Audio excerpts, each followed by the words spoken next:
दोस्तों, आज भी हम ऐसे समाज में जी रहे हैं जो आज भी पुरुष प्रधान है।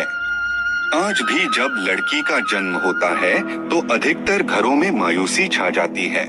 और मित्रों, यह और कुछ नहीं बल्कि हम मनुष्यों की अज्ञानता है। लड़की को पूछ समझते हैं, परंतु आपको जानकर हैरानी होगी, लड़की का जन्म हर किसी के घर में नहीं होता, बल्कि उसी के घर होता है जो भाग्यशाली होते हैं और अपने अपने पुण्य कर्म अर्जित किए होते हैं। और आज हम आपको यही बताने जा रहे हैं कि भगवान कैसे घरों को लड़की का जन्म देने के लिए चुनते हैं और वह कौन से पुण्य कर्म है जिसकी वजह से कोई भी इंसान बेटी का माँ बाप बनता है।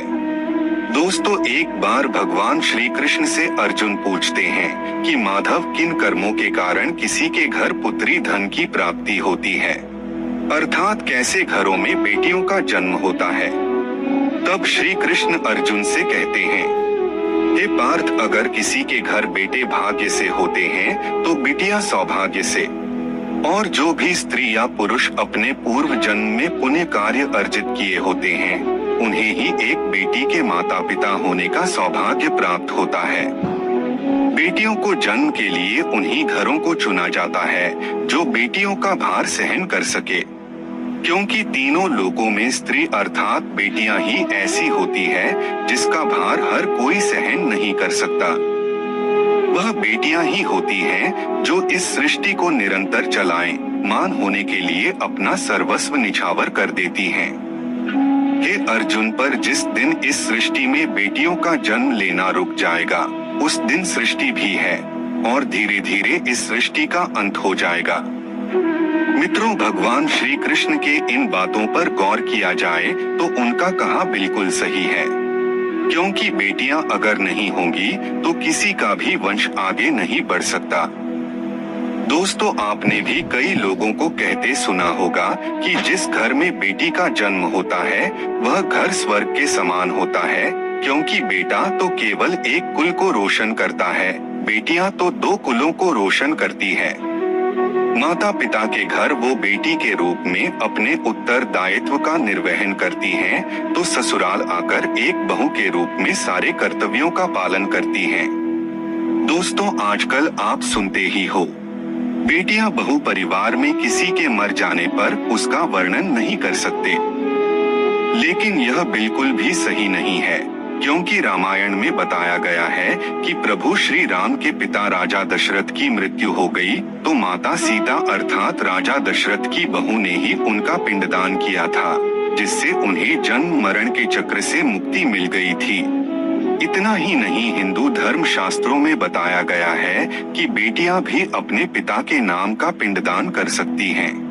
वही अगर ससुराल पक्ष में कोई पुरुष नहीं है तो इस स्थिति में बहू भी पिंडदान कर सकती है। इसलिए मित्रों, वह लोग बहुत किस्मत वाले होते हैं जिनकी घर में बेटी जन्म लेती है। वही वह परवल किस्मत के होते हैं जिनके घर एक से ज्यादा बेटियां होती हैं। शायद यही कारण है कि बेटियों को लक्ष्मी कहा गया है।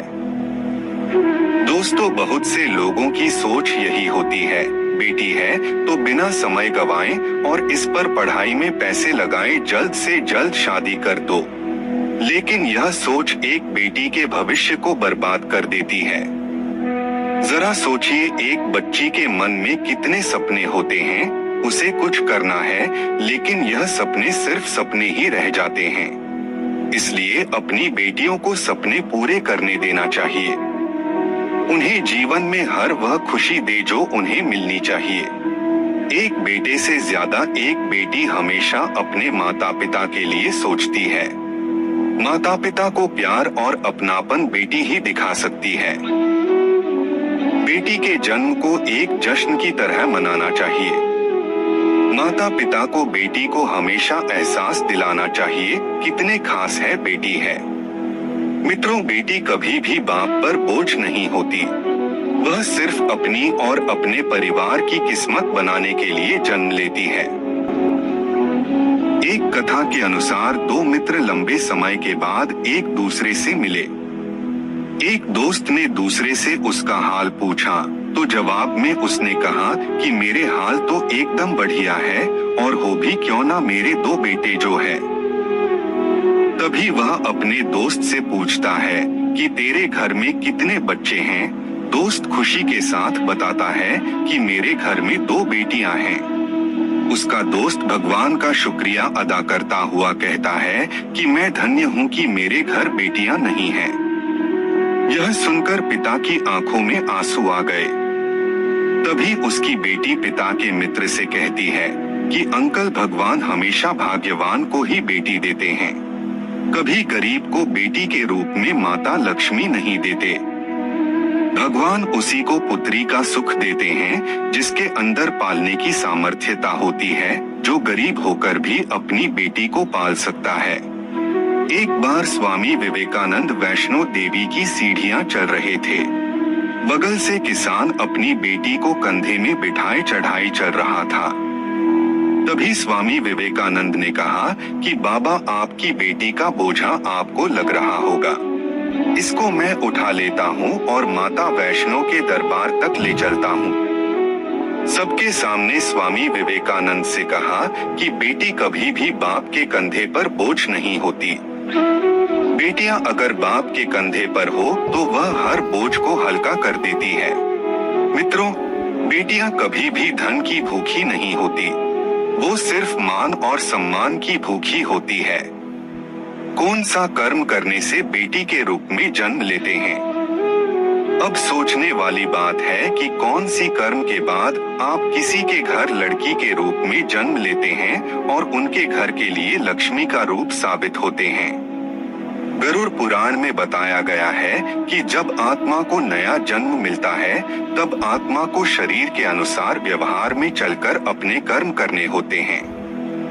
शरीर के जरिए कर्म करके की एक आत्मा अपने जन्म के उद्देश्य को सार्थक भी बना सकती है और निरर्थक भी।